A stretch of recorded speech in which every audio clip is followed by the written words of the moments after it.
ઇમરાન હબીબભાઈ રાવમાં અમારા જૂના પાડોશી હતા. હું એક રાતમાં મમ્મીના ઘરે રોકાવા ગઈ હતી ત્યારે ઘરની બાજુમાં ટેલર છે, લેડીઝ ટેલર, ત્યાં બ્લાઉઝ સીવડાવવા હું બેઠી હતી. આવી ધર્મી ન્યા જ બેઠો હોય છે, એની બેઠક ન્યા જ છે. લેડીઝ નો ધંધો તો એ ન્યા જ બેઠો હોય છે. ટેલર લગભગ એના સપોર્ટમાં જ છે.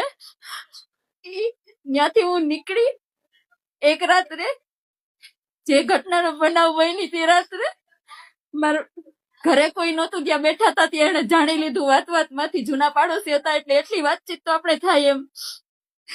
પછી તરત જ પાછળ આવીને મૂંગો દઈને, બધાના બ્લોક સરખા જ છે એટલે રૂમ ખબર જ હોય ને ક્યાં છે ક્યાં શું છે, એટલે સીધો ત્યાં લઈ ગયો અને મારું પેલા તો ટોક કાઢી નાખ્યું. એટલે હું કાંઈ કરી ન શકું. મારા પપ્પા એક જ અને મારી ઢીંગલી ઘોડિયામાં સૂતી હતી.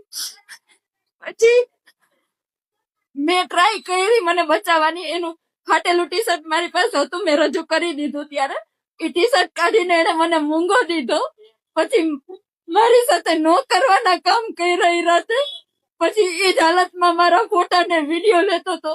મારા પપ્પાને ઉધરસ આવતા એ ભાગી ગયો ટી શર્ટ વગર જ. એટલે ભગવાનને ક્યાંક કરવું હશે તો એ ટી શર્ટ મારી પાસે રહી ગયું.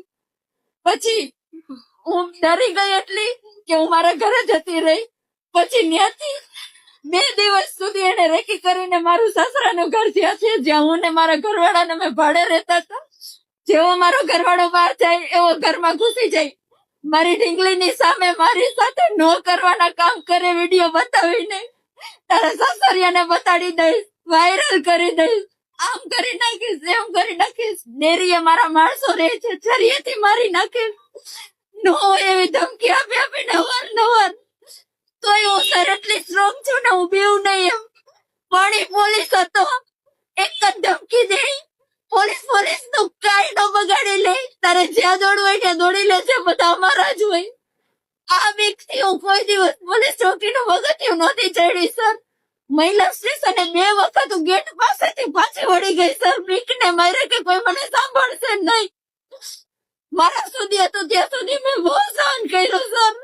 વાત મારી દીકરીને આવી, પછી મારી દીકરીને વેચવા સુધીની.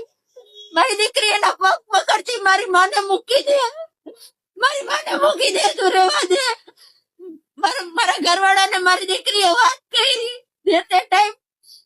પછી મારા ઘરવાળાએ મને કીધું આ વિશ્વ હિન્દુ પરિષદ વાળાનો હેલ્પલાઇન નંબર માંથી મને નંબર મળી આવ્યા.